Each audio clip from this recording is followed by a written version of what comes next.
So we just finished up lunch and the children did their chores. And we did most of school. I think my year 3 daughter has one more reading to do. But I told her that she could wait till later this afternoon when we have our room time. I usually give them an hour in the afternoon to read in their rooms. So we all kind of have our own separate quiet time after we play outside for a while. So I'm going to let her finish up her reading of Tall Tales during that time. Currently, as you can probably hear, they are in the other room, living room, just having a few minutes to play. They're playing Legos together, mostly nicely, while I finished up a few of my chores, cleaning up in the kitchen, cleaning the countertops, etc. And we're going to get ready to get our jackets on and head outside. Just get our energy out and run around. I usually try to let them play. Typically, we're out there for 2 to 3 hours. Lately, it has been very minimal because it's been chillier, and I do not care to be outside when it's really chilly. I don't think they do either, but today it's supposed to be like 50 degrees and sunny. It's a really nice day, so we're going to see how far we can get with playing outside and enjoying our time in the sun and fresh air and so forth. And I usually try to squeeze in casually, informally, some little nature challenge for them. But I reserve one day a week for an actual focused nature study where we get our nature notebooks out and we sketch. And today we're just going to be casual and we're going to play. So I'll just catch a little glimpse of that on video for you. But I'll quickly, right now, I'm going to take you on a quick tour of some of our homeschool areas to help you get a better picture of that. Right. I need to go back to playing so that I can do what I need to do. Alright. Okay. So this is what they are currently doing. I made a doll. Cool. And they are in our living room playing Legos together before we go outside. But I will take you on a quick tour of... This actually is our whiteboard that I have used quite frequently, and my daughter actually wrote her idea, mealtime rules. Usually this is what houses our scripture that we are memorizing currently, but I wrote a little checklist for their morning times to remind them after a month long of not having any chores or not getting up and getting dressed but staying in our PJs and so forth, remind them what they really need to be doing to be ready for school. And there is Heidi the hamster down in there. Alright, and so over here, no thanks. We have this area here where we have kept...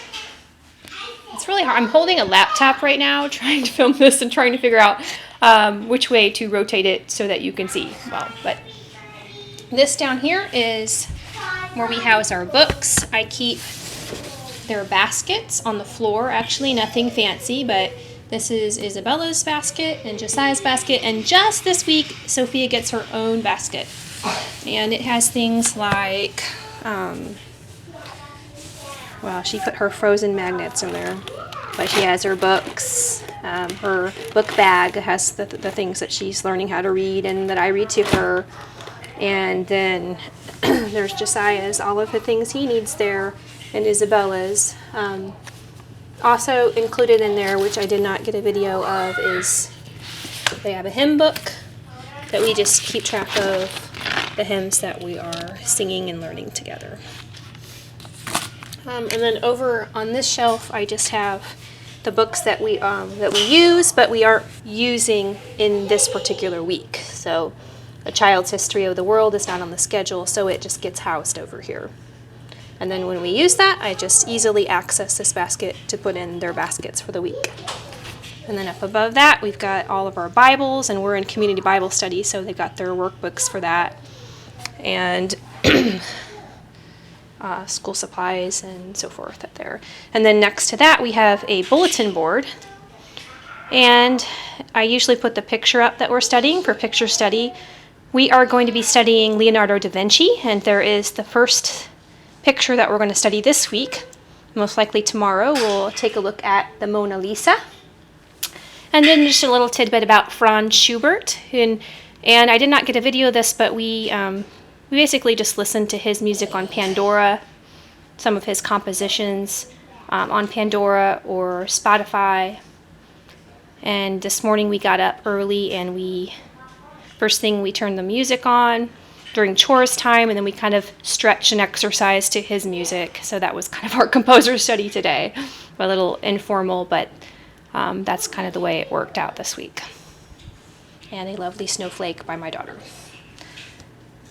That's pretty much all of the main areas that I would need to show you how we organize our things. But we also have, that's not. There's another section. We go into the living room. This is our big world map, and we utilize that sometimes and refer to when we're doing our history readings or geography. This is a second table that we have in here where we do our crafts, and we've got a nature basket there. It's just got odds and ends of things that we've collected. And my mom used to be a preschool teacher, and she had turtle shells and bones and things, so we keep that in there to look at with magnifying glasses. And just handicrafts and things that we're painting and working on. And then this is a bookshelf. Sorry, I'm trying to make sure I set this up so that you can see it better. But this is a bookshelf that ended up being a handicraft for my daughter and I. We actually built this together from pieces that we ordered online. And so we had to follow directions and build it together. So that was a fun project that she and I did. But this is where we house all of our, just all of our books, really. This is typically year 0 stuff over here. These are mostly books I'm trying to collect for Isabella, my year 3 student, all the way over to here. These are ones I've collected over the last few months, and we haven't read them. A lot of them are free reads. And then the section at the end here, if I can turn the camera, are some of Josiah's books that I'm trying to collect. And then all the ones in the middle are just picture books I've collected over the years. I'm sure there's some twaddle in there, but I've been trying to weed that out over time. And then I've got just different sections of, let's see, from the bottom, if I can show you. This is not easy. Some art books. Some of my Charlotte Mason books down here, different Bibles I've collected over time, and then down here I've got like animals for nature study and some other, I've got history books up higher up there. Anyway, that's kind of how I've categorized them. And then I actually have a nature basket. This is not a very good video. All right, I have a nature basket here, which is various nature books that I keep on the ground. So that's pretty much how I've organized it. I slowly improve this over time, and I'm always kind of rethinking and reorganizing and so forth as I learn more about Charlotte Mason and her ways. So we're going to get ready to go head outside, and so I'll try to take another video where we are playing outside.